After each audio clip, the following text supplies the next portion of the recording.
What would you do if you drove into a town that doesn't exist on any map, and the people there had no faces? The road was supposed to take them to Lake Monroe. That's what the GPS insisted, at least. For friends on a late summer road trip, windows down, music blasting, the smell of pine and asphalt mixing with the hot August air. Left turn up ahead, the GPS droned. Derek, behind the wheel of his beat-up SUV, frowned. That doesn't make sense.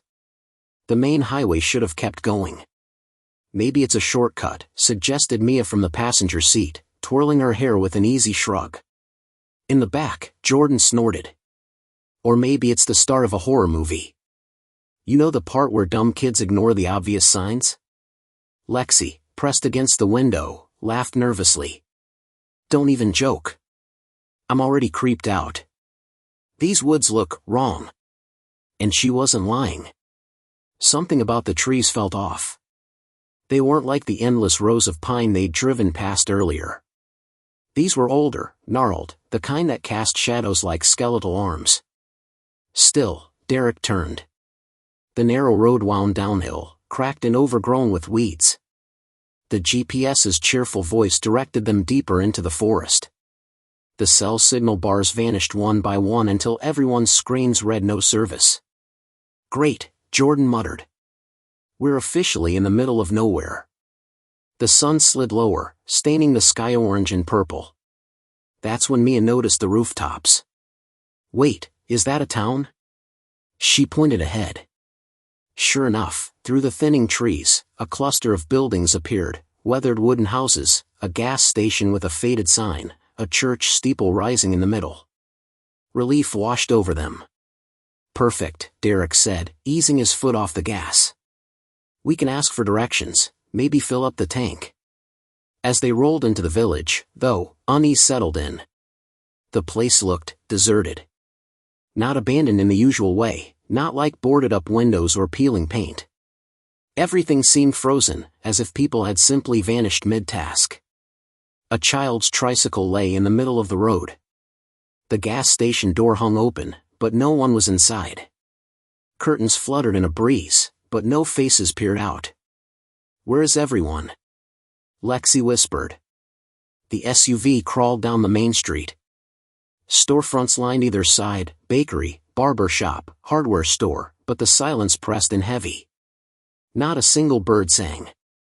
No insects buzzed. Jordan leaned forward between the seats. I don't like this. Let's just turn around. Derek shook his head. We need fuel. And maybe someone's home. They parked outside the gas station. The pump handles dangled, swaying slightly as if touched moments ago. Derek stepped out first. The air was unnaturally still, hot and dry, smelling faintly of rust. Hello, he called, peering inside. Anyone here? No answer. Mia joined him, pulling the door wider. Inside, the counter was neat, a cash register still open with bills stacked inside. Shelves full of snacks, canned food, sodas. Everything intact, untouched, except for the thick layer of dust. It's like, they all just left, she murmured. The others filed in, footsteps echoing. Lexi brushed her fingers across the counter and pulled back, coughing as dust clung to her skin. Then the lights flickered. Just once. Long enough for all four of them to freeze. Did you see that? Jordan hissed. Before anyone could respond, a buzzing hum filled the ceiling. Fluorescent lights blinked on and off in uneven bursts, casting the room into alternating light and shadow. And in one of those shadows, near the back wall, a figure stood.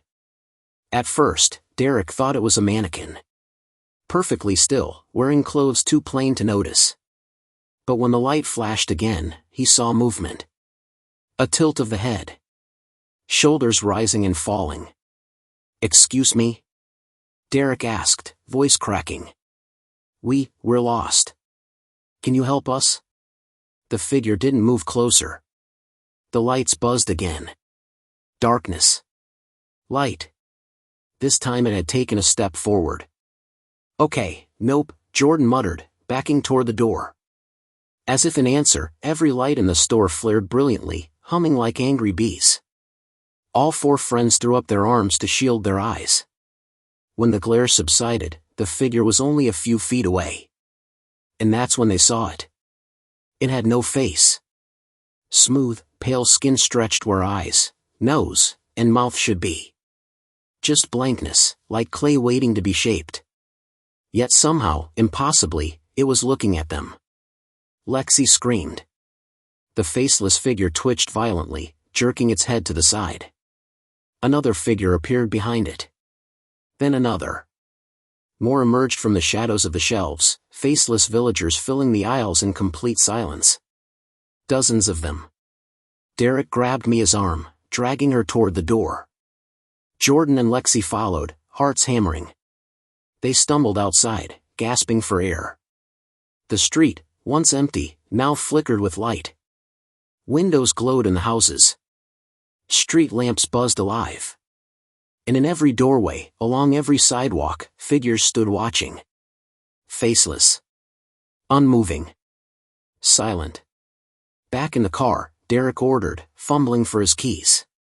Now. They piled into the SUV. The engine roared to life. Derek spun the wheel and sped down the street, tires screeching. Only, the road they came from was gone. In its place stretched more houses, more glowing windows, more silent watchers. Jordan's voice was a whisper. "We're trapped." And then, as they turned a corner, headlights swept across a sign at the edge of town. The words were burned into the wood. "Welcome to Haven's End. Population, 4. The number ticked upward. Population, 8. The SUV's headlights carved through the narrow streets, bouncing off rows of identical houses. Every window glowed.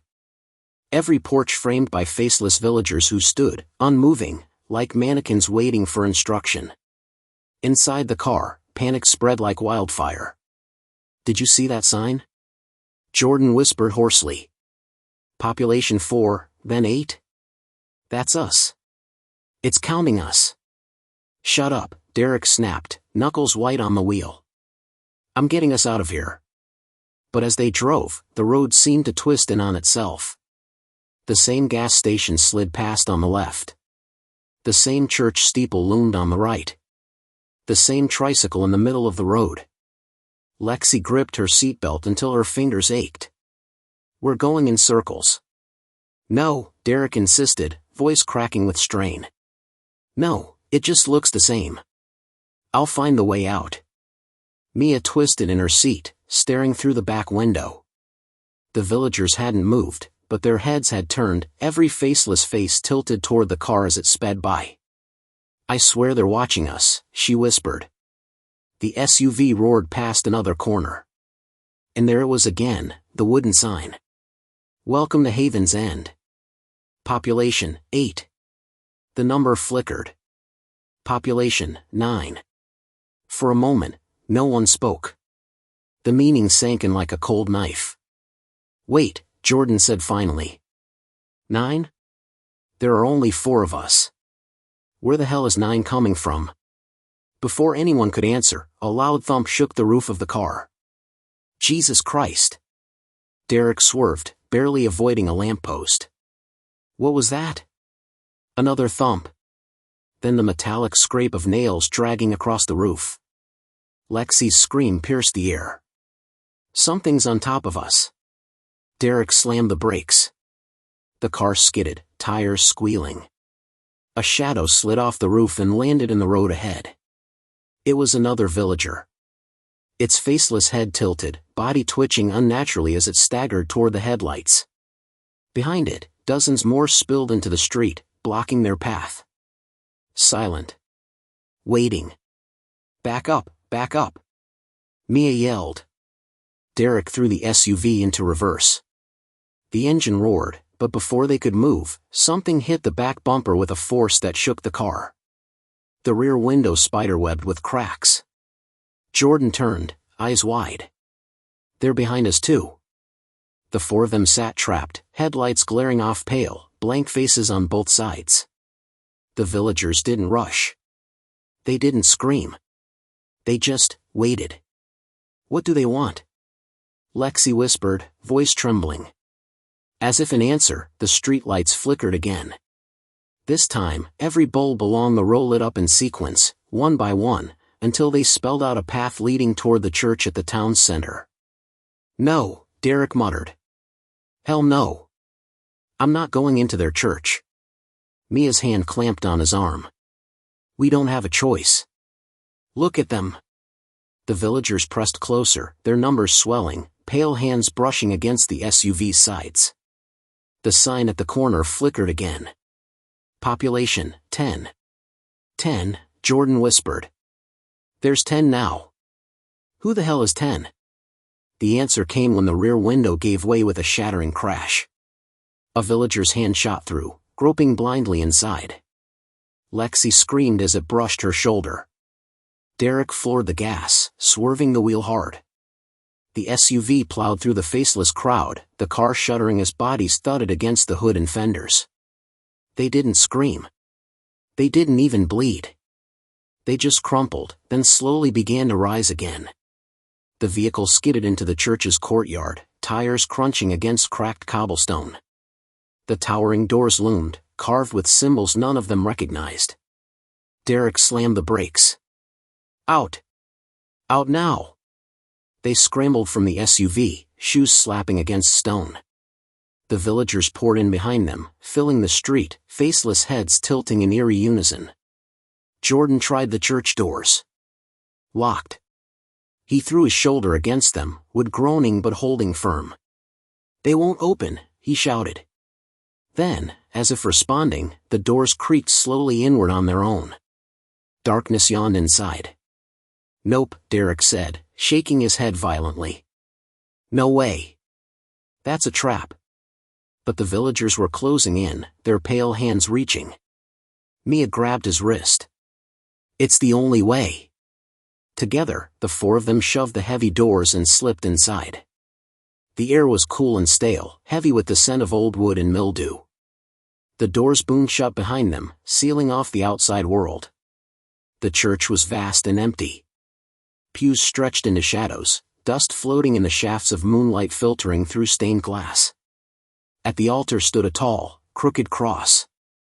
But instead of Christ, the figure nailed to it was featureless. Faceless. Lexi gagged. Oh my God. As their eyes adjusted, they saw movement. Figures sitting in the pews. Rows upon rows of villagers, silent and unmoving, their heads slowly turning toward the newcomers. Mia clutched Derek's arm so tightly her nails dug into his skin. We shouldn't be here. Jordan's voice cracked. We were never supposed to find this place. That's why it's not on any map. Then, somewhere high in the rafters, a bell tolled. The sound was low, thunderous, vibrating through their bones. The villagers in the pews stood in perfect unison. And outside, muffled through the church walls, the wooden sign creaked as its numbers changed again. Population, 11. The bell's toll echoed through the church, deep and resonant, rattling dust from the rafters. Each peal made the survivors flinch. Derek, Mia, Jordan, and Lexi stood frozen near the doors, their breathing loud in the suffocating silence. Then the villagers moved. Row by row, pew by pew, the faceless congregation shuffled to their feet. Dozens of heads tilted upward, as though the sound of the bell was summoning them to attention. The blank faces gleamed pale in the moonlight filtering through the stained glass windows. Lexi whimpered. They're praying. And it was true. Though they had no mouths, a low droning filled the air. It wasn't words exactly, but a vibration, like 1,000 throats humming in unison. The sound scraped nerves raw, unnatural, inhuman. Derek backed toward the aisle. We have to get out of here. Jordan shook his head. The doors won't open again. You saw how they closed behind us. Mia's eyes darted toward the altar. Look. The faceless figure nailed to the cross began to twitch. Its limbs jerked, head lolling from side to side. A shudder rippled through its body, and the wood groaned as though under immense strain. The humming grew louder. Nope. Nope, nope, nope. Derek grabbed Mia's wrist. "We're leaving. Now." They bolted down a side aisle, shoes pounding against warped wooden boards. The congregation didn't chase, but their heads turned in eerie unison to follow.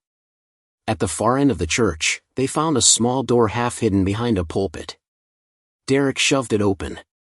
A narrow staircase spiraled downward into darkness. "Basement," Jordan muttered. "Of course. Better than staying here." Mia snapped. They clattered down the steps, the door creaking shut behind them. The air below was damp, rank with mildew and something fouler, like rot. Their phone flashlights cut thin beams through the darkness. The basement was cavernous, stone walls slick with moisture. Old crates and broken furniture littered the corners. But at the center of the room stood a circle of chairs. 12 chairs. And in each one sat a villager.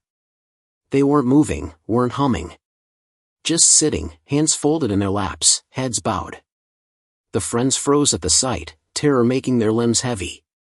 "Why 12? Lexi whispered. As if in answer, a wooden sign leaned against the wall. The paint was cracked, but the words were clear. "Haven's End, population, 12. But scratched into the wood beneath it, in jagged letters, was a warning. "Don't become 13. Mia's breathing quickened. "We need to leave. Right now." Derek scanned the room, desperate. On the far wall, half hidden behind crates, was a heavy metal door. A faint draft seeped through its cracks, carrying with it the smell of night air. "There," he hissed. "That's our way out." They hurried toward it, skirting the circle of silent villagers.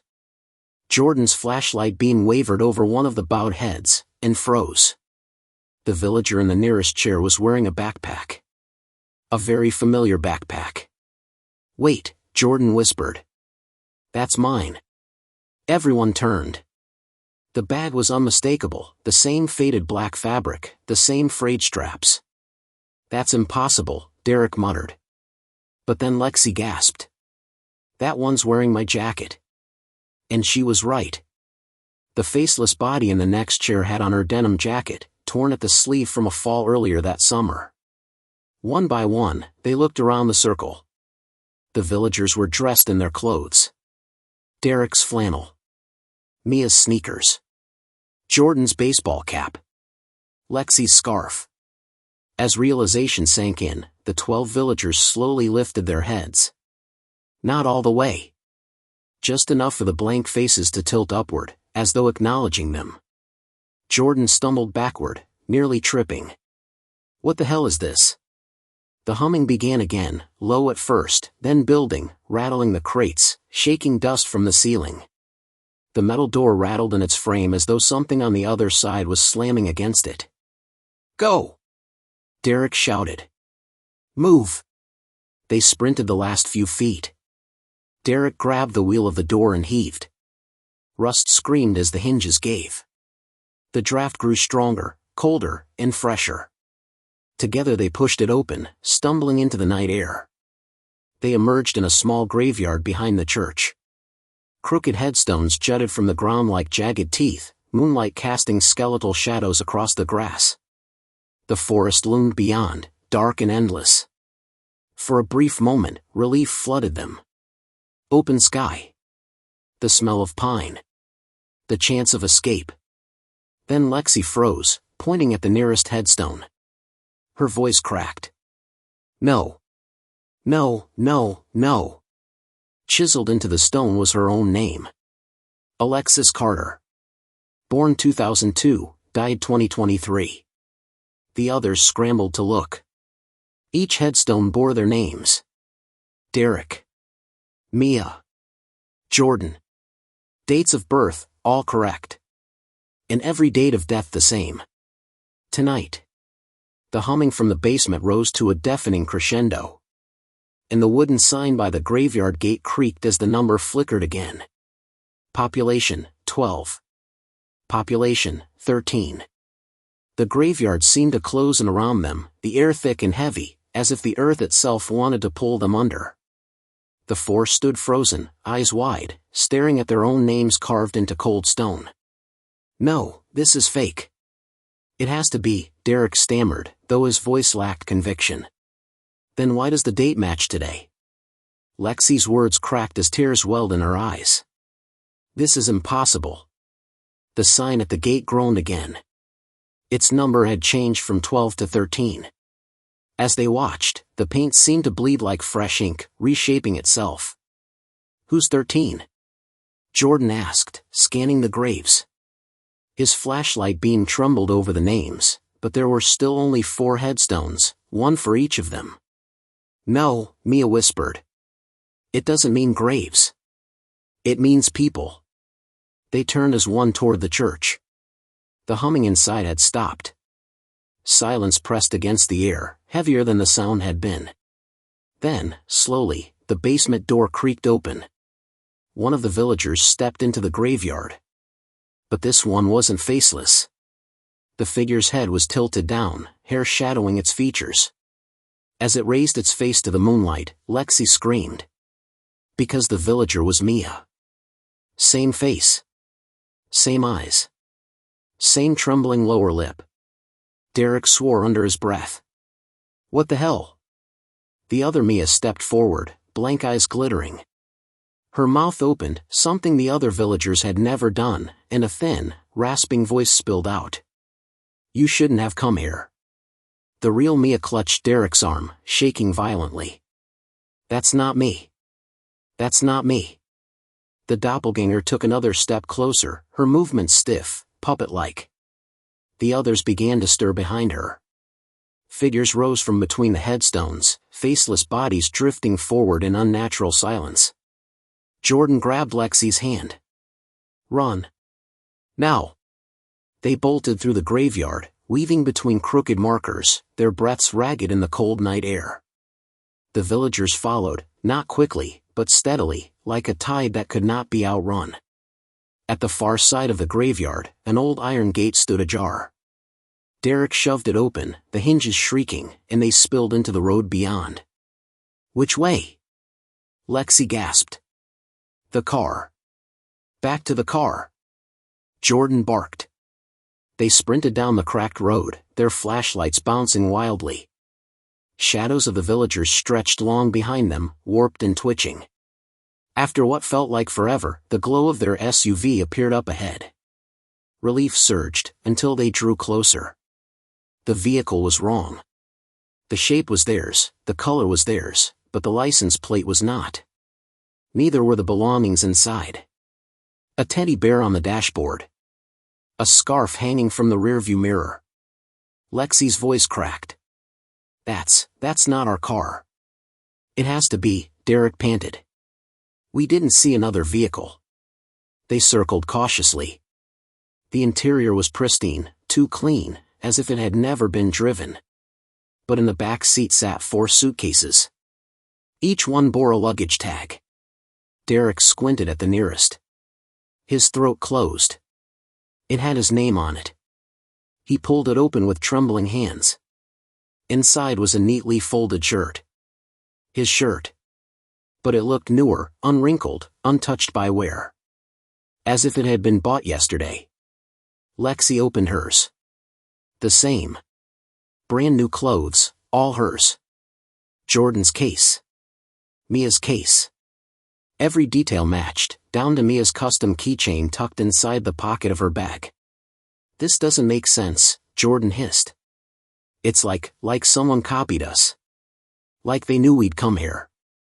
A shadow fell across the car. The friends turned. At the end of the road stood the doppelganger Mia. And behind her, the villagers fanned out in rows, faceless heads tilted in perfect unison. The second Mia raised one hand and pointed, not at them, but at the car. The SUV's headlights blazed to life. The engine roared, though no one was inside. The friends staggered back as the vehicle slowly rolled forward, inching toward them, its bright searing white in the night. Derek grabbed Mia's arm. We're not staying here. He yanked her into the woods. Jordan and Lexi followed, branches whipping their faces as they plunged into the darkness. Behind them, the sound of the car grew louder. Tires crunching gravel. Engine growling. And somewhere between the trees, a bell began to toll again. Deep. Slow. Unrelenting. 1. 2. 3. Each strike felt closer, though no church was in sight. They stumbled into a clearing, gasping for breath. The moonlight revealed something ahead. Another road. Another sign. Mia's knees buckled when she read it. Welcome to Haven's End. Population, 14. The sign loomed in the clearing, its letters splintered but legible under the moonlight. Welcome to Haven's End. Population, 14. 14? Jordan wheezed, doubling over. How is it going up? It should be going down. Lexi shook her head violently. This isn't real. We left the graveyard, we left the church. We're on a new road. Mia backed away, eyes darting around. No. No, don't you see? We never left. We're stuck in a loop. Derek clenched his fists. There's gotta be a way out. Roads lead somewhere. Villages don't just trap people. But even as he said it, the forest felt wrong. The trees stood too straight, too symmetrical, branches clawing the air like hands in prayer. The road beyond the sign stretched into the distance, but there were no stars above it, just a suffocating black void. The bell tolled again, closer now. Boom. The ground quivered under their feet. Boom. This time, the sound came from behind them. Lexi screamed. It's getting closer. Move, Derek snapped, grabbing her wrist and dragging her down the road. Their flashlights cut shaky cones through the dark, but the beams seemed to shrink, swallowed by shadows no matter how hard they pressed the buttons. After minutes, or hours, of running, they saw it, faint orange light ahead. A fire, Jordan gasped. Someone's there. They stumbled into another clearing. In the middle burned a bonfire, its flames unnaturally still, barely crackling despite their height. Around it stood the villagers. Faceless. Silent. Waiting. But not 12 this time. Not 13. 14. Derek's voice was a whisper. That's us. Because each villager wore something of theirs. His flannel. Mia's scarf. Lexi's jacket. Jordan's cap. 4 villagers stood at the front of the circle, mirroring them. Don't look at them, Mia hissed. Don't. But the fire flared, and the mirrored villagers stepped forward. The one wearing Derek's flannel cocked its head, blank face twitching as if it wanted to sprout features. The humming began again. Louder than before. A vibration so deep it rattled their bones. Lexi clutched her ears. Make it stop, oh God, make it stop. Suddenly the flames dimmed. The humming cut off. And a voice, clear and sharp, rang out. Not from the villagers. From the fire itself. You do not belong here. The words bent the air, reverberating as if spoken inside their skulls. Mia trembled. What do you want from us? The flames leapt higher, painting everything in hellish orange. You were chosen. One must remain. One must take the place. The balance must hold. Jordan spat. Chosen by who? For what? The fire hissed, spitting sparks. This place is not forgotten. It is fed. Always 12. Never 13. You entered unbidden. The balance is broken. Derek stepped forward, rage breaking through his fear. Then let us go. We'll leave your cursed town, we'll never come back. The fire crackled as if laughing. No one leaves Haven's End. Not until the count is set right. Lexi grabbed Derek's arm. Stop. Please. The mirrored villagers moved closer, their blank faces only inches away now, heads tilting in unison like marionettes. Mia whispered, if we're 14 now, that means, one of us has to disappear. One of us has to die. The fire roared, sparks raining down like embers of judgment. Yes. The villagers surged forward. Panic exploded. The friends turned and bolted back into the woods, crashing through undergrowth, lungs burning. Branches whipped their faces, roots clawed at their shoes, but they didn't stop until the humming faded behind them. Finally, they collapsed against a fallen log, gasping. Lexi sobbed into her hands. "We're never getting out. We're never leaving this place." Mia swallowed hard, then forced herself to speak. "No. There's always a way. Maybe if we figure out how the count works, we can fix it. We just have to think." Jordan's flashlight flickered. He smacked it, muttering curses, then froze. Because the beam illuminated something carved into the bark of the fallen log. 4 names. Their names. And beneath them, scratched deeper, fresher than the rest. 1 remains. 3 are taken. The forest went still. No crickets. No wind. No breath. Derek whispered, "Then who's the one?" The silence broke with a sharp snap, a branch cracking somewhere close. Footsteps. Slow.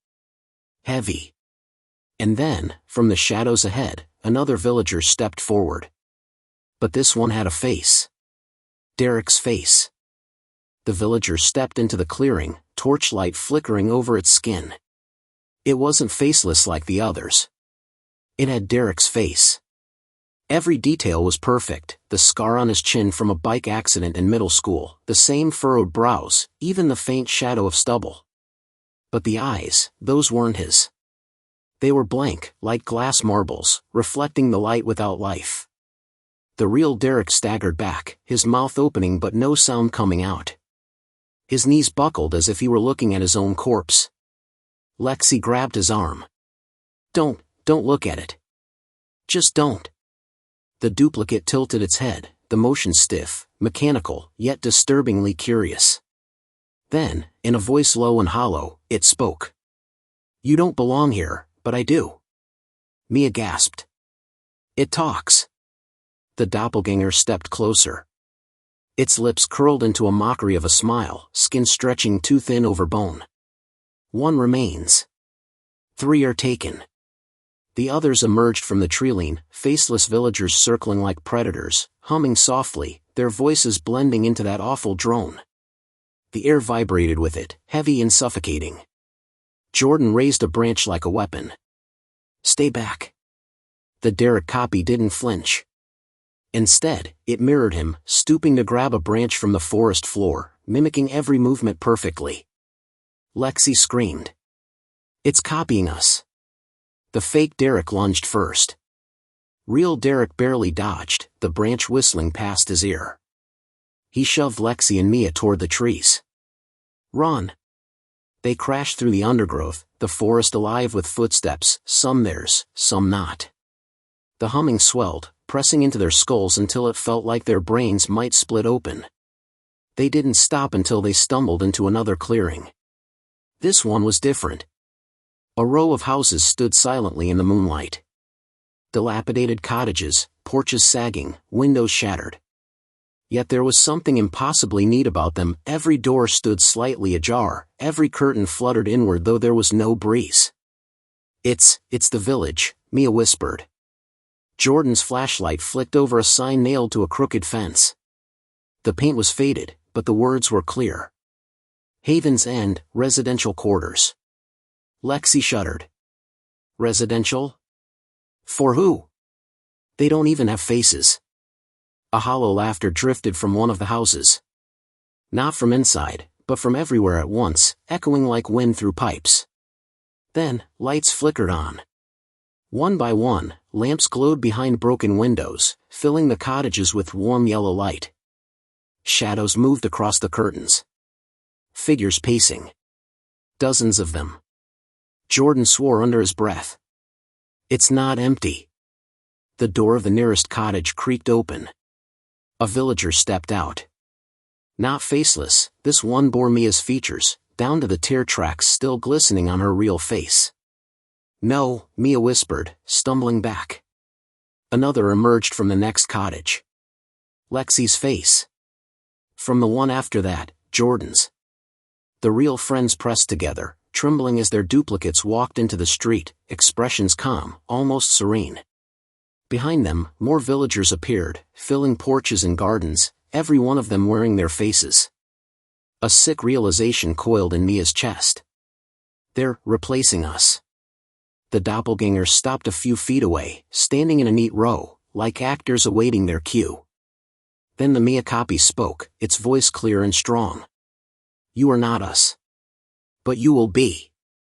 The Derek copy emerged from the trees, joining the line. Its glassy eyes locked onto the real Derek. One remains. 3 are taken. The friends turned to run. But the road was gone. Behind them, where the path should have been, there was only forest. The village stretched endlessly ahead, house after house lit from within, shadows shifting behind curtains. Lexi's breathing grew ragged. We're trapped. Oh God, we're trapped. The doppelgangers stepped forward in unison. Jordan tightened his grip on the branch. We fight. We have no choice. Before anyone could move, the bell tolled again. Louder than ever. Boom. The ground shook. Houses rattled, glass shattering, curtains tearing free. Boom. The duplicates froze mid-step. Their faces twitched, as though trying to peel away from their skulls. Boom. From the center of the village, beyond the rows of cottages, something began to rise. At first it looked like a shadow. But then, impossibly tall, impossibly wide, a figure unfolded itself. Its arms stretched like tree limbs, its body blotting out the moon. Where its head should have been, there was nothing, just a void that ate the light around it. The villagers all fell to their knees, bowing in unison. Even the doppelgangers. Lexi's voice was barely a breath. What is that? The bell tolled one last time. Boom. And the figure turned its headless void toward them. The figure towered above the cottages, a monstrous silhouette against the void sky. Its body was human-shaped but wrong, elongated limbs bending at impossible angles, fingers tapering into spindly claws that scraped the earth as it moved. Where its head should have been was only a yawning emptiness, a pit of black that devoured even the moonlight. The villagers, all of them, faceless and doppelganger alike, fell prostrate to the ground. Their bodies quivered as if in worship, hands pressed flat against the dirt. The humming began again, louder, layered with tones so low it shook the marrow of their bones. Mia clutched Derek's sleeve, her voice a trembling whisper. That's what they've been praying to. The figure's clawed hand lifted, impossibly slow. It pointed at them. The humming stopped. Silence swallowed the village. Then, from the void where its head should have been, a voice poured out. It wasn't spoken aloud, it was inside them, rattling their skulls, sinking into the marrow of their bones. 1 remains. 3 are taken. Lexi screamed, covering her ears though it didn't help. The voice wasn't outside, it was inside. Derek stepped forward, fists clenched despite his trembling. We're not part of your sick ritual. We don't belong here. The voice thundered again. You entered. You belong. The balance demands. Jordan swung his branch toward the villagers kneeling around them. If it wants a sacrifice, then let it take one of them. The faceless body shuddered, but none moved. They remained bowed, obedient, their heads pressed to the dirt. No, Mia gasped, the pieces clicking in her mind. That's why there's no 13th grave. It's not about them. It's about us. One of us has to stay. Lexi shook her head violently, tears streaking down her face. No. No, I'm not dying here. The figure's claw slammed into the ground. The earth split with a thunderous crack, fissures racing across the village like lightning bolts. One tore between the friends, forcing Derek and Mia to one side, Jordan and Lexi to the other. They screamed for each other, but the roar of collapsing earth drowned them out. Dust billowed. Houses splintered. Villagers fell into the cracks without so much as a cry. When the dust cleared, they were separated. Derek and Mia stood in front of the cottages on the left. The others had vanished into the shadow on the right. The headless figure loomed above them, claws still embedded in the ground. Slowly, it began to lift its hand again. Mia's breath caught as she noticed something. The fissures had revealed more headstones beneath the earth, hundreds of them, stretching as far as the eye could see. Some were broken, some half-buried, but every single one bore the same inscription. Haven's End, population balanced. And then, lower, names carved in jagged script. Not villagers. Names of strangers. Travelers. Dozens, maybe hundreds. Her stomach dropped as she spotted a newer stone, the carving still sharp. Derek Miller. Born 2001. Died. The death date was blank. Empty. Waiting. Mia, Derek whispered, his eyes wide, face pale. He turned his flashlight on another stone. Her name. Mia Thompson. Her death date was blank, too. The figure's voice boomed again. One remains. Derek grabbed Mia's hand, squeezing so tightly it hurt. We're not letting it decide. We'll find the others, and we'll find a way out. Together. But before they could move, the faceless villagers began to rise. Their movements were jerky, puppet-like, as if strings were pulling them upright. One by one, they turned their blank faces toward Derek and Mia. The humming returned. Closer. Louder. From the fissures, hands began to claw their way out. Pale, dirt-streaked arms, belonging to villagers buried long ago, dragging themselves from the earth. Their blank heads broke the surface, dozens at once, their faceless stares fixed on the two of them. Mia screamed, clutching Derek's arm. The figure loomed above, its void head tilting, voice vibrating through their bones. Choose. Or be chosen. The earth split further, and the ground gave way beneath Mia's feet. She shrieked as Derek caught her just in time, pulling her onto solid ground. But when she looked up, the headless god was directly above them now. Its claw descended again, faster this time, blotting out the moonlight. And the last thing they saw before diving out of the way was that its claw wasn't empty. It was holding something. A body. Jordan's. The claw slammed down, Jordan's limp body dangling between the monster's talons like a broken doll. His head lolled to one side, mouth open in a silent scream. Jordan! Lexi's shriek echoed from across the fissure. She was still alive, on the other side, clutching the broken ground as it crumbled beneath her. Derek's stomach twisted. No, he's not. But as the claw lowered, Jordan's body convulsed. His eyes snapped open. His chest rose with a violent gasp, like someone being dragged back from drowning. Help me! Jordan's voice tore through the night. His arms flailed weakly, reaching toward them. Mia covered her mouth, horrified. It's using him. Derek, it's keeping him alive too. The headless figure lifted Jordan higher, holding him above the village like a sacrifice. Its voice thundered inside their skulls again. One remains. He is chosen. No! Lexi screamed, her hands clawing at the dirt. Not him. Take me instead. Please, just take me. The faceless villagers froze, their humming deepening, vibrating like a single heartbeat. Slowly, all their blank heads turned toward Lexi. Mia's breath caught. Lexi, stop. But Lexi didn't. Tears streamed down her face as she screamed at the god. Do you hear me? Take me. Take me, not him. The ground split beneath her, a crack racing like a serpent's tongue straight toward her body. She barely had time to cry out before the earth swallowed her whole. Gone. Silence fell. Then, from the darkness below, came the sound of laughter. Not Lexi's voice, not her at all. Something older.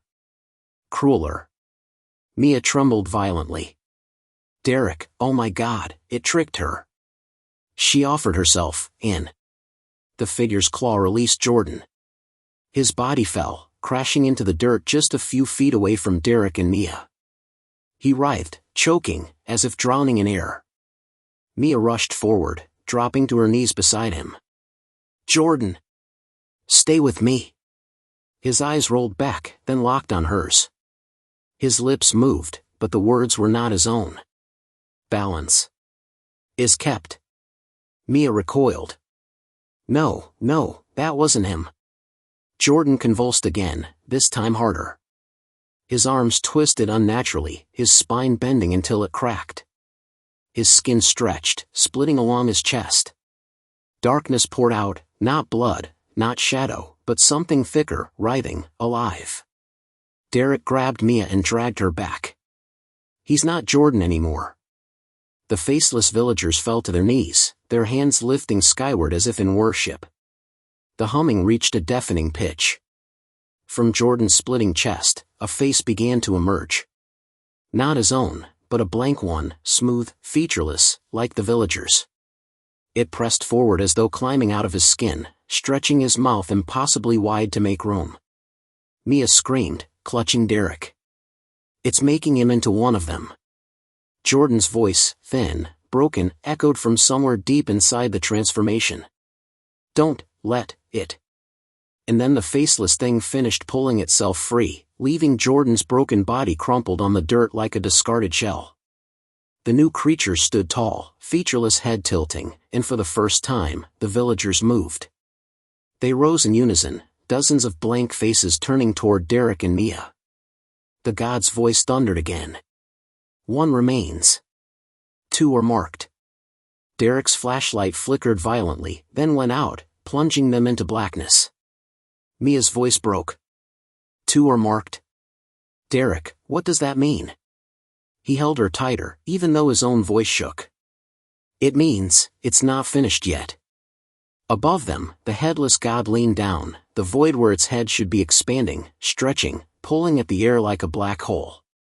The pressure built until Mia could barely breathe, her chest heaving, ears bleeding from the hum. The voice came again, louder than ever, each word pounding like a hammer inside their skulls.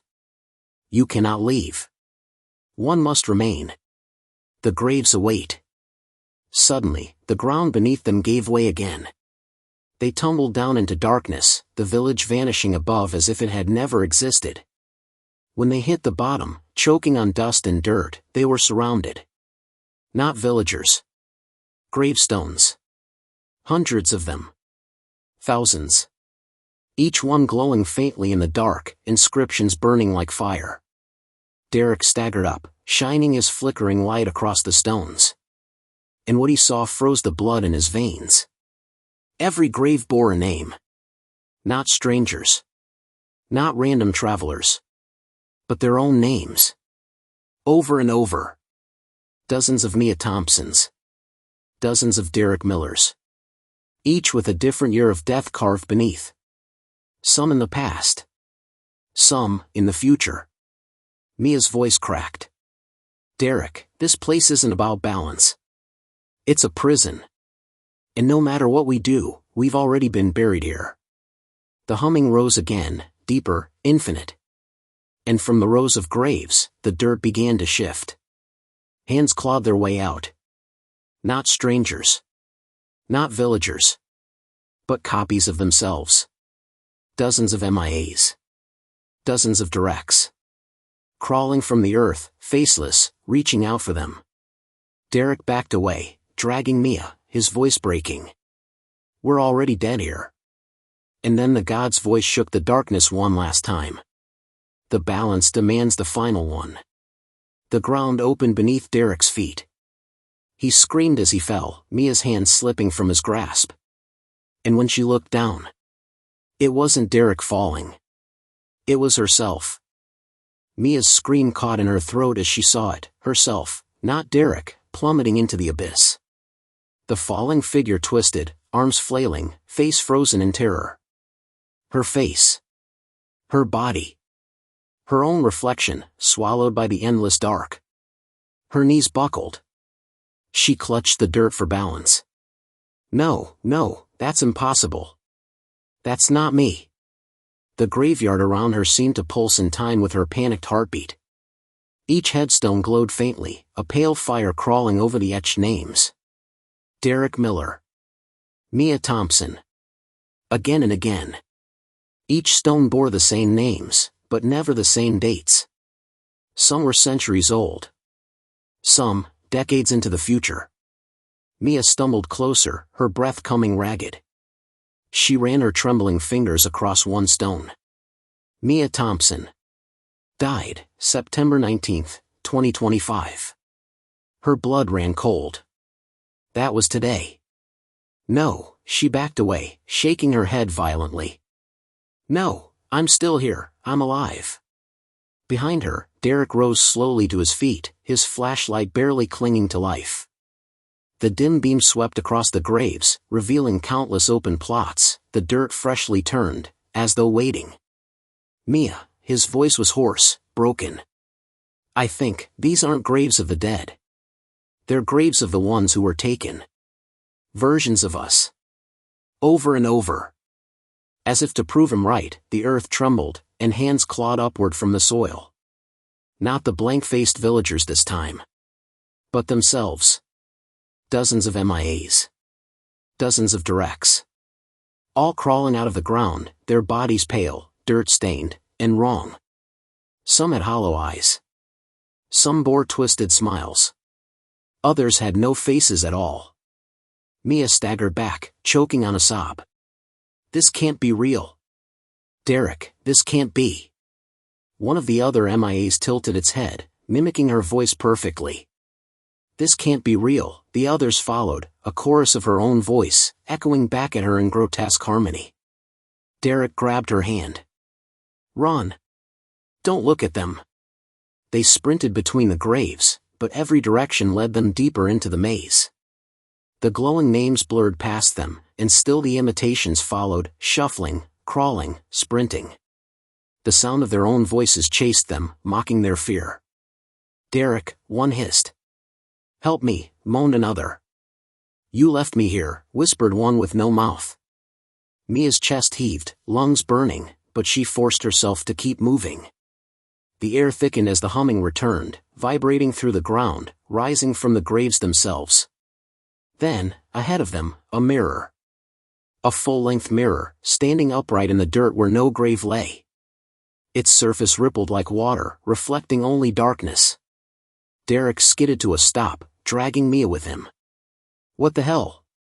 The god's voice roared inside their heads. The balance is broken. The final one must choose. Mia's hands shook violently. Choose what? We don't understand. The voice thundered again, rattling their bones.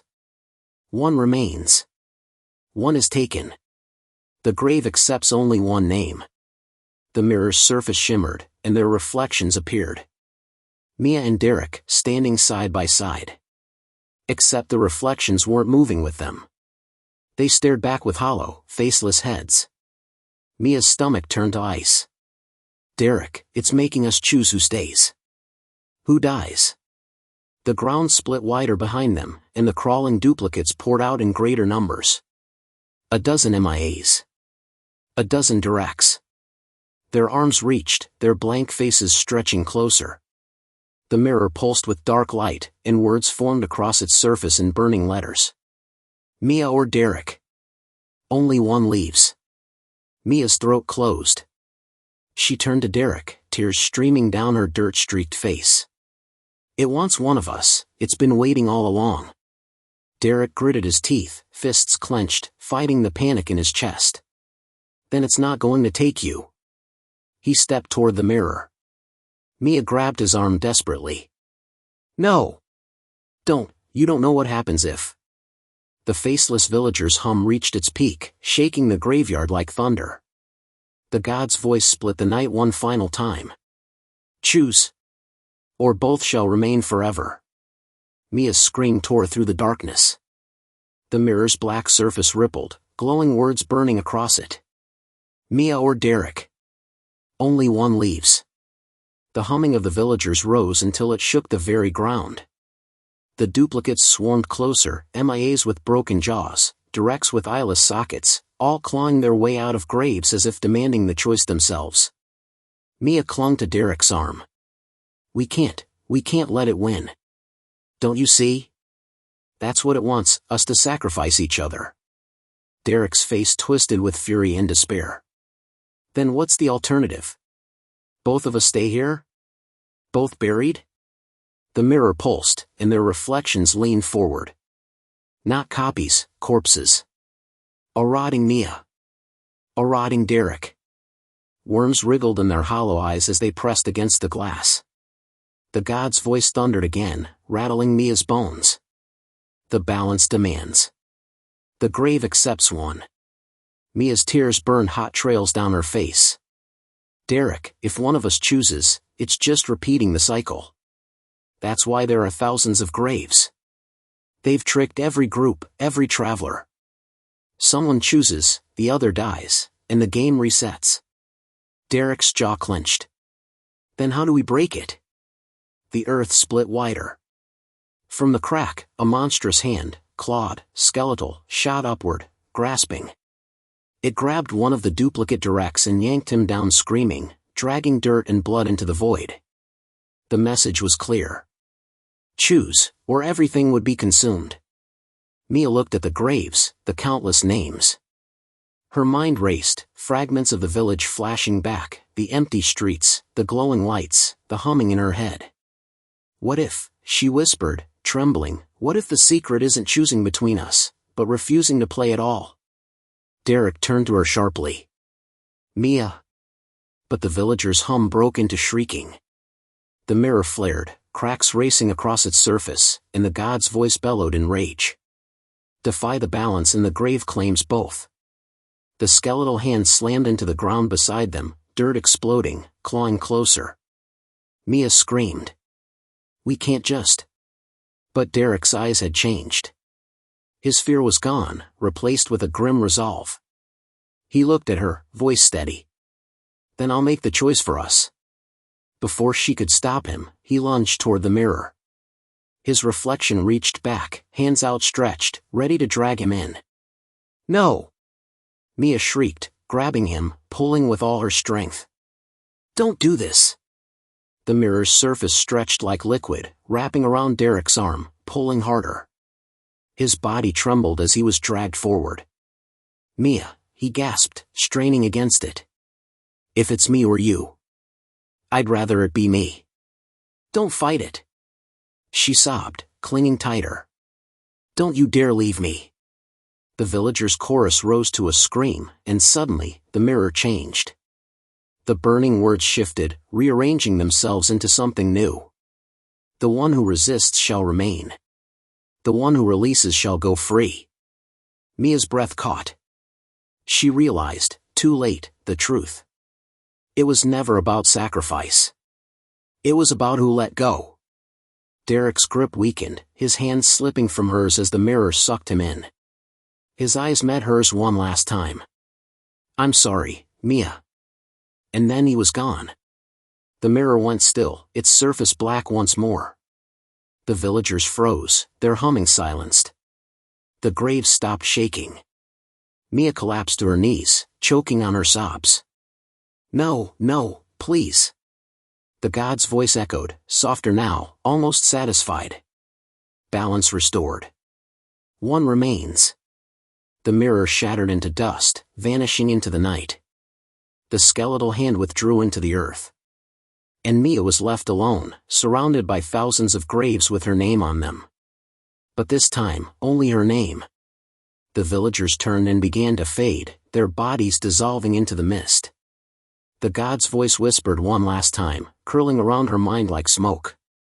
You carry the silence now. You are the village. Mia's blood ran cold. What do you mean? The silence stretched, crushing her chest. Then the graves began to change. The names glowed brighter, letters shifting, burning into new words. Not Mia Thompson anymore. But the names of her friends. Lexi. Jordan. Derek. All marked missing. Mia screamed into the night. And the silent village answered back, with her own voice. The graveyard dissolved around Mia like smoke. The glowing stones melted into mist, leaving her kneeling in an empty street, the village street. The houses loomed again, silent, windows dark. But something had changed. It wasn't deserted anymore. Every window now glowed with a dim yellow light. Curtains swayed as if something, watched from within. Mia staggered to her feet, throat raw from screaming. Derek? Lexi? Jordan? Please, someone answer me. Her voice echoed unnaturally, bouncing back not as an echo, but as a chorus. The same words repeated by a dozen voices, her own voice. She spun, terror spiking in her chest. No, no, no. A door creaked open across the street. Slowly, a figure stepped out. Mia froze. It was her. Another Mia, identical in every detail, except this one had no face. Just smooth, pale skin where eyes, nose, and mouth should be. The doppelganger tilted its head, then raised its hand. Behind it, more doors opened. One by one, faceless MIAs stepped out of houses, lining the street, all moving in perfect sync. Mia stumbled backward. Stay away from me. The air vibrated as the god's voice filled her mind again, no longer thunderous but calm, deliberate, almost tender. You remain. You are balance. You are silence. She shook her head violently, tears streaming down her face. No. I didn't choose this. I didn't. Her words cut off as a burning pain seared across her chest. She clawed at her shirt, gasping, and saw black lines etching themselves into her skin, letters. Her name. Mia Thompson. Carved in fire across her body like a living gravestone. The faceless MIAs stepped closer, their heads twitching, their movements sharper, more desperate. The village hummed around her, the same sound that had haunted her since they arrived. The god spoke again, whispering like cold wind against her ear. Those who remain, become the village. Mia's breath caught. She understood now. All the graves. All the vanished travelers. The faceless villagers. The doppelgangers. They weren't prisoners. They weren't ghosts. They were survivors. Every person who had ever refused to die, who had remained, had been absorbed into the silent village itself. Her stomach twisted with horror. No, no, I won't become this. I won't. She bolted, sprinting down the empty street, past the glowing houses, past the faceless versions of herself. Her legs ached, lungs tearing, but she didn't stop. She had to get out. At the edge of the village, she saw it, the forest. The same road they had driven in on. A way out. Mia's hope surged. She pushed harder, throwing herself toward the trees. But as she reached the first line of trunks, she crashed into something solid. She stumbled back, dazed. The air rippled like glass, a barrier stretching across the forest's edge. No, no, please, no. She pounded her fists against the invisible wall until her knuckles bled. Let me out. The faceless villagers gathered behind her now, dozens of MIAs, standing silently, watching. Her reflection shimmered on the barrier's surface.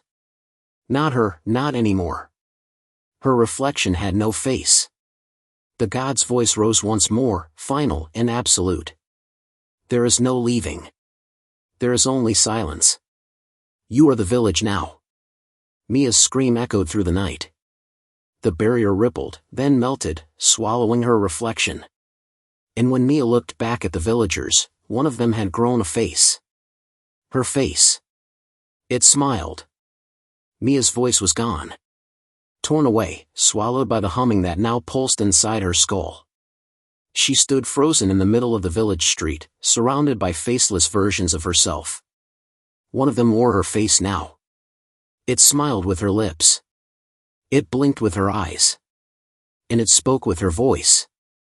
You can rest now, Mia. The silence will take care of you. Her legs buckled.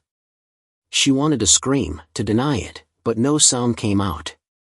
She pressed her hands to her throat, her voice was gone, ripped away.